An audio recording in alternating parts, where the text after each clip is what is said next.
dreary. The rain clouds had moved on, but water still dripped from the rooftops and skyscrapers. They fell and fell and fell. Hypnotizing. Dangerous in the city where it's already so easy to be caught off guard. The hooded man approached me in the middle of the night as I was walking home from a business meeting that ran late. He said the words that tear at the soul. A question with infinite answers, but always a constant result. I will grant you one wish. I laughed to myself. Crazy person or not, I knew how these stories always went.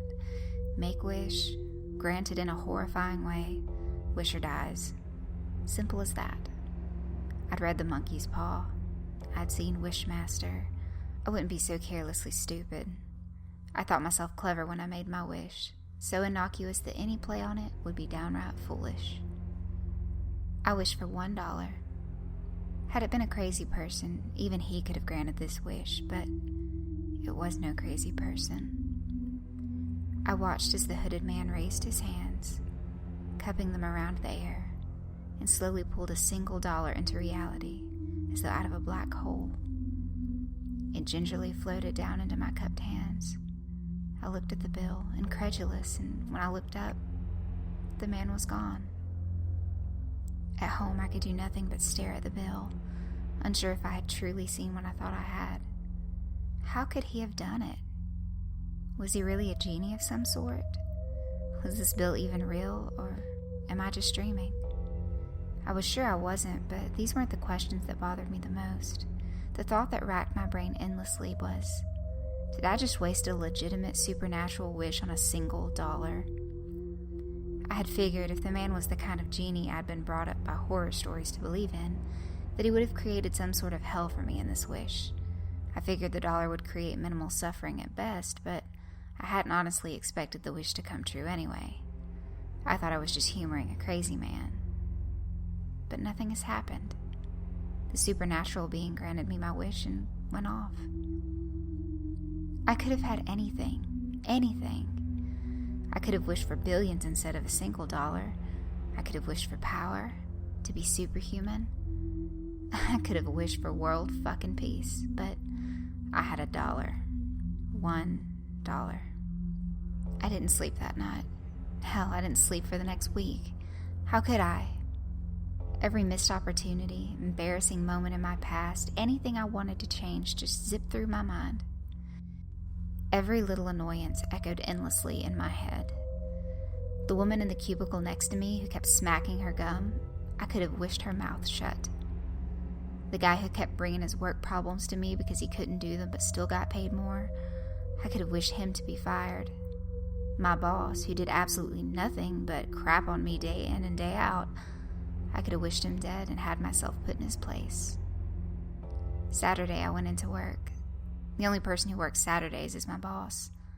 That's dumb crap. He never really worked.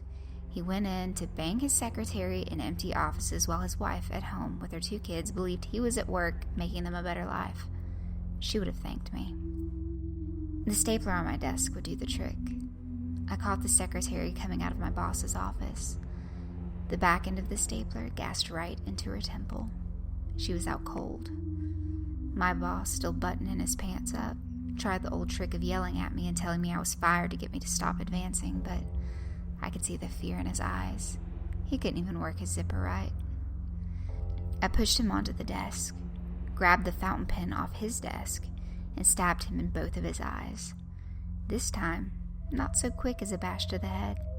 As he writhed on the desk, I took my rightful seat at his desk. This is what my wish should have been, I thought. This was the happiest I'd been all week.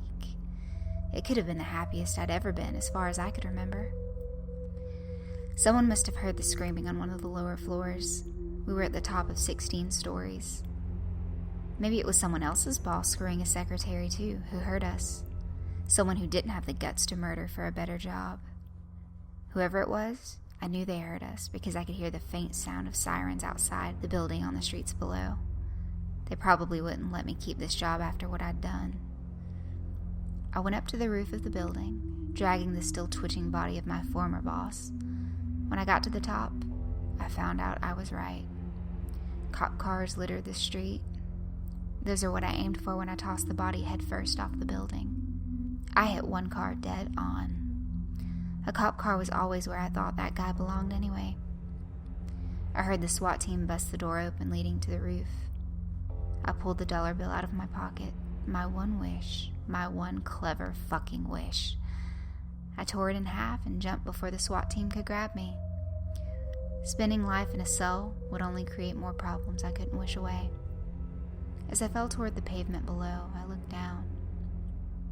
In the midst of police, no one seemed to notice a hooded man with glowing red eyes standing directly below me, arms wide as though he were about to catch me. My last thought before I showered the ground with my guts, my only clear thought the entire past week, was that the devil was far more clever than I.